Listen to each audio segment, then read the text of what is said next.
Welcome back to my channel Basic Linguistics. Today we are discussing about linguistic classification, which includes three topics: genealogical or genetic classification, linguistic typology or typological classification, and areal classification. So first of all we have to discuss about language classification. एक minute. Okay, सो वो सारे topics के पहले हम जान लेंगे कि language का क्लासिफिकेशन होता क्या है. इन linguistics, language classification is the grouping of related languages into the same category. ठीक है, लिंग्विस्टिक में जो लैंग्वेज का क्लासिफिकेशन है वो एक जो रिलेटेड लैंग्वेजेस होते हैं ना सेम कैटेगरी के, उनकी ग्रुपिंग के बारे में अध्ययन करते हैं उसमें. So there are two main kinds of classification of language practiced in linguistics: genetic or genealogical classification, and second one is typology. But there is one other kind of classification which is called areal classification of language. So one by one एक देख लेंगे इनको. So पहले समझेंगे हम genealogical और genetic classification होता क्या है. Languages are grouped by diachronic relatedness into language families. ठीक है, तो अगर आपने मेरा वीडियो देखा होगा जिसमें मैंने सिंक्रोनिक और डाइक्रोनिक लैंग्वेज के बारे में डिस्कस किया हुआ है ऑलरेडी. तो डाइक्रोनिक मतलब होता है जो हम थ्रू टाइम जो चेंजेस आते रहते हैं. थ्रू टाइम का मतलब है पहले के लैंग्वेज और अब के लैंग्वेज में क्या डिफरेंस आए हैं थ्रू टाइम. तो लैंग्वेज ये पहले और अब में क्या फ़र्क पड़ता है, क्योंकि एंसेस्टर लैंग्वेज होती है, जो लैंग्वेज फैमिलीज़ होती हैं तो वो पहले रहती हैं. ठीक है, उनसे फिर कुछ और लैंग्वेज डेवलप होते हैं, फिर उनसे कुछ और लैंग्वेज डेवलप होते हैं. ऐसे करते करते आप डाइक्रोनिक रिलेटेडनेस को देख सकते हैं लैंग्वेजेस के. So in other words, language are grouped based on how they were developed and evolve throughout history. तो डाइक्रोनिक रिलेटेडनेस में आप देखते हैं कि लैंग्वेज कैसे ग्रुप होता है और जो डेवलप होते होते हिस्ट्री से लेकर अब तक में कैसे लैंग्वेज डेवलप हुआ है, with languages which descended from a common ancestor being grouped into the same language family. और जैसा कि हम जानते हैं लैंग्वेज फैमिलीज़ के बारे में, जैसे जो लैंग्वेज फैमिलीज़ का मतलब ही क्या होता है, क्योंकि एक एंसेस्टर लैंग्वेज फैमिली होता है जहाँ से डिसेंड होके अदर लैंग्वेजेस आती हैं. तो हर एक एंसेस्टर लैंग्वेज का अलग अलग लैंग्वेजेस उससे डिसेंड होती हैं. तो उनके अध्ययन को ही हम देखते हैं इसमें जेनेटिक क्लासिफिकेशन में. बिकॉज ये जेनेटिक क्लासिफिकेशन है, जैसे नाम में मैं हमेशा बोलती हूँ फोकस करना चाहिए जो टॉपिक है. जीनियोलॉजिकल और जेनेटिक मतलब क्या हो सकता है. जेनेटिक मतलब जो ब्लड रिलेशन जैसे कहते हैं ना, जो अगर ह्यूमंस की बात करें तो वैसे लैंग्वेजेस में जो एक उनका एंसेस्टर जो पूर्वज लैंग्वेज होगा, उसके बाद जो डिसेंड लैंग्वेज होगा, तो एक जेनेटिक थ्रू वो डेवलप होते हैं, वो लैंग्वेजेस को इसमें लिया जाता है. तो एक बार इसको अच्छे से फिर से देख लेंगे. Languages are grouped by diachronic relatedness into language family. ठीक है, डाइक्रोनिक रिलेटेडनेस के थ्रू एक लैंग्वेज फैमिली आपको मिलती है. In other words, languages are grouped based on how they were developed and evolve throughout the history. कैसे जैसे जैसे हिस्ट्री हमारी हम देखते जाएंगे वो अभी तक में क्या क्या चेंज हुआ है उसके बारे में इसमें देखेंगे. With languages which descended from a common ancestor being grouped into the same language family. और कॉमन देखते हैं कि अगर कॉमन एंसेस्टर से कोई लैंग्वेज डिसेंड होके आया है तो उनको एक फैमिली बना के एक ग्रुप ऑफ फैमिली बना देंगे, लैंग्वेज फैमिली बनाएंगे, और इसी को जेनेटिक क्लासिफिकेशन कहते हैं. This classification of linguistic typology indicates the historical connection between the languages. जैसे कि हमने बात किया हिस्टोरिकल कनेक्शन क्या है उनके बीच में, and it uses the historical and linguistic criteria as a basis. There are also languages that cannot be classified into any language family group. कहीं पे क्या होता है कि यहाँ पे कुछ लैंग्वेजेस भी होती हैं जो उसको हम क्लासीफाई नहीं कर सकते हैं किसी भी लैंग्वेज फैमिली ग्रुप में. For example, in Europe the Basque language is called a language isolate as in can not relate to any other language. तो यहाँ पे एग्जाम्पल है कि कुछ ऐसे लैंग्वेज होते हैं जिनका कोई फैमिली ग्रुप हमको नहीं मिल पाता. जैसे कि यूरोप का एक लैंग्वेज है बेस्क्यू लैंग्वेज, जिसका कोई लैंग्वेज नहीं है इसलिए उसको लैंग्वेज फैमिली नहीं है इसलिए उसको लैंग्वेज आइसोलेट बोलते हैं. आइसोलेट मतलब सबसे अलग रहना. As it can not relate to any other language. ठीक है, सो और देख लेंगे इसके बारे में. The purpose of genetic classification is to group languages into families according to their degree of diachronic relatedness. For example, within the Indo-European language family, such subfamilies as Germanic or Celtic are recognized. These subfamilies comprise German, English, Dutch, Swedish, Norwegian, Danish, and other. On the other one hand, the Irish, Welsh, Breton and others on the other है। तो यहाँ पे देख लेंगे कि जैसे अगर हमने बात किया इंडो यूरोपियन लैंग्वेज फैमिली की, तो इंडो यूरोपियन लैंग्वेज फैमिलीज़ के अंतर्गत दो सब फैमिलीज़ आई। दो सब फैमिलीज़ में एक आपका जर्मनिक आ गया और एक आ गया सेल्टिक। जर्मनिक लैंग्वेज के अंतर्गत आपका सब फैमिलीज़ में देखेंगे तो German, English, Dutch, Swedish, Norwegian, Danish, ये सारे लैंग्वेज आए। और सेल्टिक के अंतर्गत आ गए आपके इरिश, वेल्स, ब्रेटन और ये सारी लैंग्वेज। तो कहना चाहिए इनका जो एंसेस्टर लैंग्वेज है वो आपका क्या कहलाएगा? एंसेस्टर लैंग्वेज आपका आएगा इंडो यूरोपियन लैंग्वेज। ठीक है, इंडो यूरोपियन दो भाग में बटेगा। ठीक है, ये इंडो यूरोपियन है, ये दो भागों में बटा। किसमें किसमें? एक आया आपका जर्मन में और एक आया आपका जर्मेनिक में और एक आया सेल्टिक में। इसके बाद फिर जर्मन के अंतर्गत कुछ लैंग्वेजेस आएंगी और फिर सेल्टिक के अंतर्गत कुछ लैंग्वेज आएंगी, इस तरह। लेकिन इनकी लैंग्वेज फैमिली एंसेस्टर की बात करेंगे तो कहाँ हम लोग उसको देखेंगे? उसको देखेंगे हम इंडो यूरोपियन लैंग्वेज फैमिली के अंतर्गत। ठीक है, so far most of the language of the world have been grouped into tentatively into families। तो जितने भी वर्ल्ड में जितने भी लैंग्वेजेस हैं उनको अगर हम देखें तो कोई ना कोई उसकी लैंग्वेज फैमिली आपको मिल जाएगी। and many of the classificatory schemes that have been proposed will no doubt be radically revised as further progress is made। और कुछ लैंग्वेजेस अगर आपको अलग लगती हैं तो कहीं ना कहीं उसमें कुछ प्रोग्रेस हुई होंगी और डेवलपमेंट के कारण वो लैंग्वेज बहुत ज़्यादा चेंज हो जाता है, इसलिए समझ में नहीं आता कि किस लैंग्वेज फैमिली से बिलोंग करता है। बट ज़्यादा से ज़्यादा जितने भी वर्ल्ड लैंग्वेजेस हैं किसी न किसी लैंग्वेज फैमिली से बिलोंग करते ही हैं। Next is this category is language according to their descent language that developed historically from the same ancestors. Languages are grouped together and said to be phonetically related genetically related। तो जैसा कि हमने पहले भी बात की, सेम चीज़ है कि इसमें जो भी लैंग्वेजेस इस कैटेगरी में जितनी भी लैंग्वेजेस आती हैं वो according to their descent language, मतलब जहाँ से वो उत्पन्न हुई हैं, जहाँ से डिसेंड हुई हैं वो लैंग्वेजेस को, और डेवलप्ड वो हिस्टोरिकल पीरियड से ही डेवलप होके अभी तक चल रही हैं। So from the same ancestor भी आपका सेम रहेगा।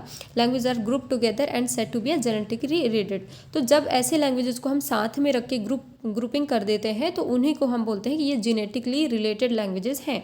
This ancestor may be attested और it may be reconstructed a proto language for which no original text exist. ठीक है, तो क्योंकि ये क्या होते हैं, एंसेस्टर लैंग्वेज से डिसेंड होके आगे अभी तक चल रहे हैं, तो ये कहीं ना कहीं रिकन्स्ट्रक्ट हो चुके रहते हैं। जो उनका मेन कंस्ट्रक्शन रहता है, अगर इंडो यूरोपियन लैंग्वेज फैमिली की बात करें तो वहाँ पे अगर उस लैंग्वेज को देखोगे तो वो अलग लगेगा, लेकिन उस टाइम से अभी तक में बहुत सारे चेंजेस हो सकते हैं, बहुत सारे रिकन्स्ट्रक्शन के फॉर्म्स हो सकते हैं उसमें, तो वो अपने प्रोटो लैंग्वेज से कहीं ना कहीं ओरिजिनल फॉर्म में नहीं मिलते हैं। ऑल दो genetically related languages often share structural characteristics, they do not necessarily bear a close structural resemblance।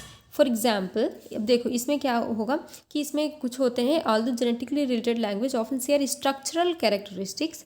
क्या करते हैं, कुछ जो जेनेटिकली रिलेटेड लैंग्वेजेस होते हैं वो शेयर करते हैं structural characteristics, but they do not necessarily bear a close structural resembles. तो ज़रूरी नहीं है कि उनकी जो बाद में स्ट्रक्चरल तो आपको सेम लगेगा, लेकिन कुछ चीज़ें आपको डिफरेंट लग सकती हैं, जैसे उसको लिखने का तरीका या हो सकता है, मतलब वो genetically related same ancestor same रहेगा, लेकिन जब वो अभी के टाइम पे आप उससे देखेंगे तो कहीं ना कहीं उनके स्ट्रक्चर में बहुत ज़्यादा डिफरेंस आ जाता है। जैसे एग्जाम्पल के लिए हम देख सकते हैं, for example Latvian and English are genetically related. Both are descended from Indo-European language family, but their morphological structure is quite different। ठीक है, तो यहाँ पे हम एग्जाम्पल ले रहे हैं लैटवियन और इंग्लिश लैंग्वेज का, जहाँ पे देखते हैं कि दोनों लैंग्वेजेस डिसेंड हुए हैं इंडो यूरोपियन लैंग्वेज फैमिली से। ठीक है, उनका एंसेस्टर लैंग्वेज क्या है, Indo European language family, but इनके आते आते क्या होता है, मॉर्फोलॉजिकल स्ट्रक्चर में काफ़ी डिफरेंस आ जाते हैं। जैसे एग्जांपल के लिए इंग्लिश में देखें, इंग्लिश में अगर बोलेंगे it has to be figured out, ये पूरा वर्ड है, ठीक है, ये सेंटेंस आई मीन, तो it has to be figured out, can be expressed in Latvian by the single word जैज गुड्रो। ठीक है, ये जैज गुड्रो ही ये पूरे सेंटेंस के बराबर है, it has to be figured out के बराबर। तो यहाँ पे हम ये देख सकते हैं दोनों लैंग्वेज फैमिली एक ही एंसेस्टर से बिलोंग हुई हैं, तो होना चाहिए तो सेम सेम, बट ऐसा नहीं है। तो हमारा कहने का मतलब ये है कि क्योंकि थ्रू टाइम हम देख रहे हैं कि बहुत सारे चेंजेस आ जाते हैं, तो सेम लैंग्वेज फैमिलीज़ में जो जेनेटिकली रिलेटेड होते हैं वो भी कहीं ना कहीं आके उनके मॉर्फोलॉजिकल स्ट्रक्चर में भी चेंज हो सकता है। यहाँ पे हम इसका एग्जाम्पल देख चुके। So in general some examples of ancestral language, और कुछ जनरल में आप देख सकते हैं, मतलब अगर हमें से ये देखना है कि जेनेटिकली रिलेटेड लैंग्वेज कैसे होते हैं, तो हम ये देख सकते हैं जैसे प्रोटो द्रविडियन जो है वो एंसेस्टर होता है किसके लिए, द्रविडियन लैंग्वेज के लिए, मतलब proto Dravidian language belongs to Dravidian. ठीक है, प्रोटो द्रविडियन आपका बिलोंग करेगा किस में, द्रविडियन में। द्रविडियन के अंतर्गत आपका आ जाएगा आपका मलयालम हो गया, या आपका तेलुगु हो गया, तमिल लैंग्वेज हो गया। ठीक है, तो ऐसे ये होता है, डिसेंट होता है। सेकेंड आप इसी में देख लें, अगर इंडो यूरोपियन लैंग्वेज फैमिली की बात करेंगे, ठीक है, इंडो यूरोपियन लैंग्वेज फैमिली की बात करेंगे, तो ये आपका Indo European language family belongs कहाँ इसका डिसेंट लैंग्वेज क्या होता है, इंडो आर्यन। ठीक है, इंडो आर्यन के अंतर्गत आप देख लेते हैं कौन सी लैंग्वेज आपकी आ जाती है, हिंदी। ठीक है, तो कहीं ना कहीं आप ऐसे जेनेटिकली रिलेटेड लैंग्वेज को समझ सकते हैं।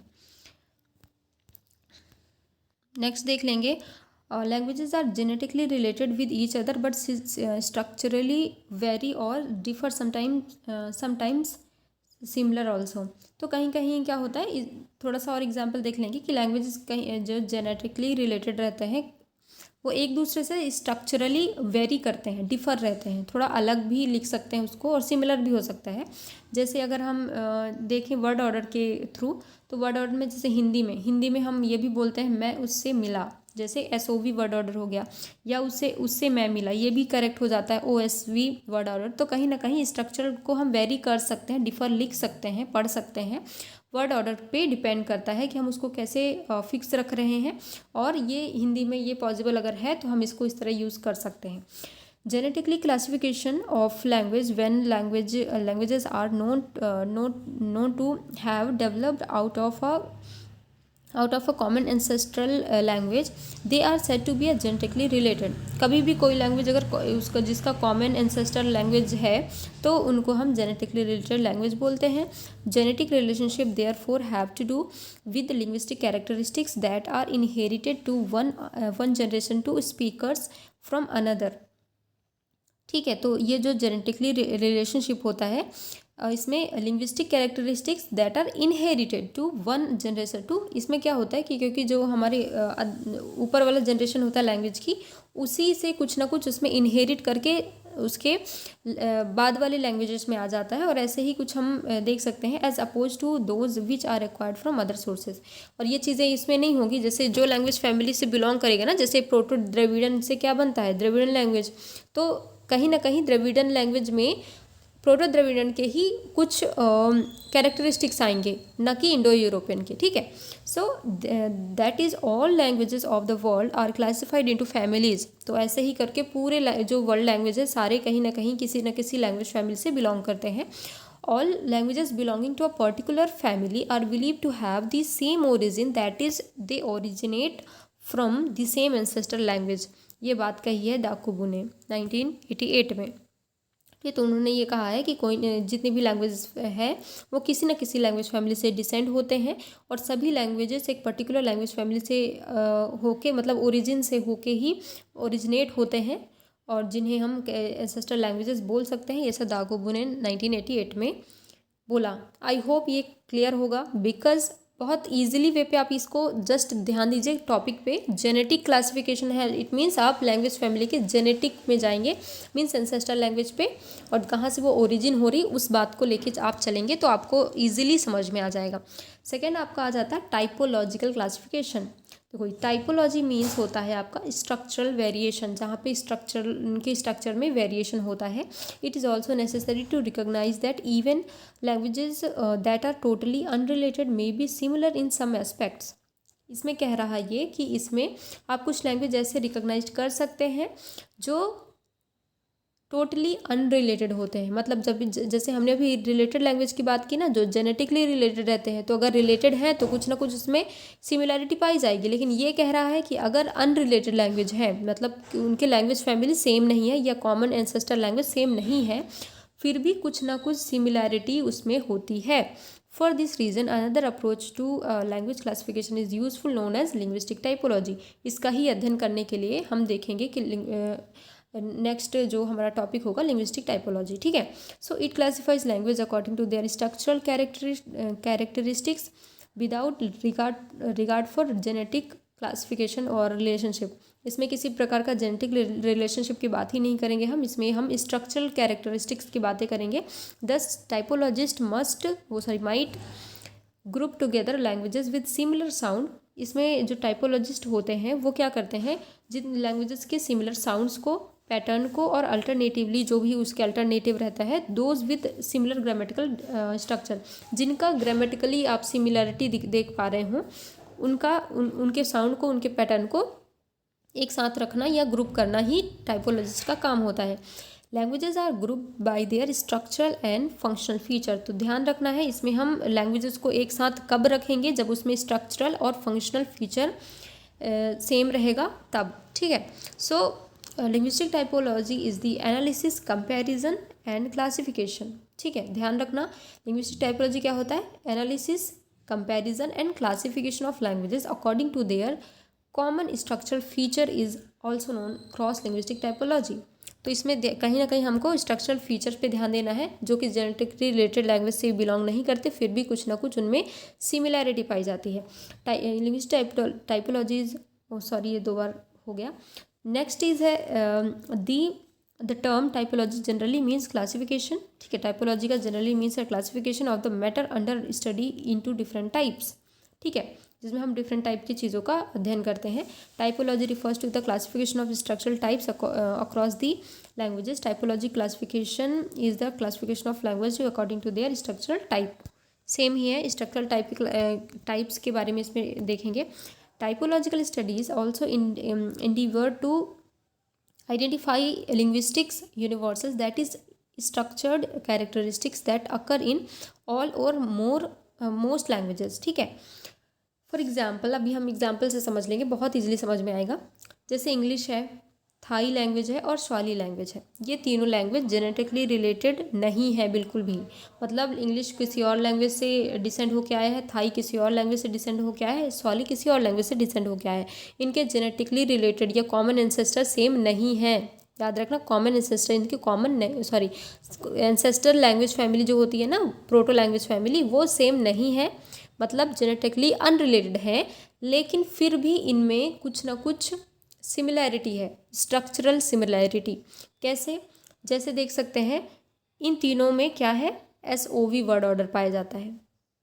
चूँकि ये जेनेटिकली अनरिलेटेड है तो एक तरह का कोई भी चीज़ नहीं पाया जाना चाहिए ना, लेकिन इसी की तो टाइपोलॉजी कहते हैं कि ये जेनेटिकली आप रिलेटेड नहीं है, लेकिन फिर भी कुछ ना कुछ इसमें मिलता जुलता है या कुछ ना कुछ इसमें कॉमन होता है, रिलेटेड होता है। कैसे?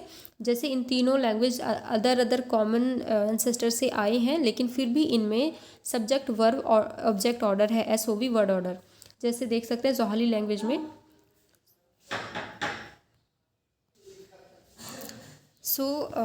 ये 3 लैंग्वेजेस के बारे में डिस्कस कर रहे थे। जैसे इन तीनों में क्या है, सब्जेक्ट वर्ब ऑर्डर तीनों का सेम है। तो अब सबसे पहले हम देख लेंगे सोहाली लैंग्वेज में कैसे। मारिया, एना, पेंडा, अन्ना, यहाँ पे SOV वर्ड ऑर्डर है, ये आपका सब्जेक्ट हो जाएगा, ये है वर्ब है और ये है ऑब्जेक्ट। इंग्लिश लैंग्वेज में देख सकते हैं आई मेट हिम, इसमें भी SOV वर्ड ऑर्डर है। थाई लैंग्वेज में भी देखेंगे रुल्डा, बुंडुक, डिंग, राउड, इसका मतलब है आपका SOV वर्ड ऑर्डर इसमें भी है। तो कहीं ना कहीं देख सकते हैं कि अगर अनरिलेटेड लैंग्वेजेस भी हैं, फिर भी उनमें कुछ कुछ कॉमन होता है या कुछ चीज़ें हैं जो आप स्ट्रक्चरल उनमें कैरेक्टरिस्टिक्स मिलते जुलते दिख जाएंगे। तो ये टाइपोलॉजी के अंतर्गत आप इसको समझ लीजिए। नेक्स्ट आपका आ जाता है एरियल क्लासिफिकेशन। एरियल मतलब आप बहुत अच्छे से समझिए, एरियल मतलब एरिया या बाउंड्री। तो areal classification identifies characteristics shared by languages that are geographically contact. मतलब इसमें आपको देखना है कि जियोग्राफिकली कौन से लैंग्वेजेस कॉन्टैक्ट में होते हैं। फॉर एग्जांपल, आप किसी भी क्षेत्र में चले जाएं, ठीक है। अगर एक राज्य से दूसरे राज्य में आप देखेंगे ना, एक ही स्टेट है, मान लो एमपी का स्टेट है, और फिर आपका आ जाता है बिहार आ गया, या छत्तीसगढ़ आप समझ लीजिए, छत्तीसगढ़।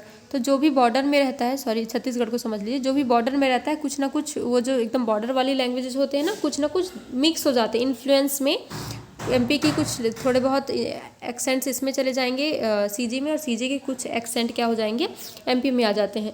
तो ये एरियल क्लासिफिकेशन है जहाँ पे लैंग्वेजेस क्या होते हैं, बाउंड्री लैंग्वेज या ज्योग्राफिकल कॉन्टैक्ट के वजह से कुछ कैरेक्टरिस्टिक शेयर करते हैं। Language in contact often borrow words. जो कॉन्टैक्ट लैंग्वेजेस होते हैं ज़्यादा कैसे चीज़ें चेंजेस होंगी, वो ऐसे चीज़ें चेंजेस होंगी क्योंकि पास पास क्योंकि हैं, तो इधर के जो लैंग्वेजेस के कुछ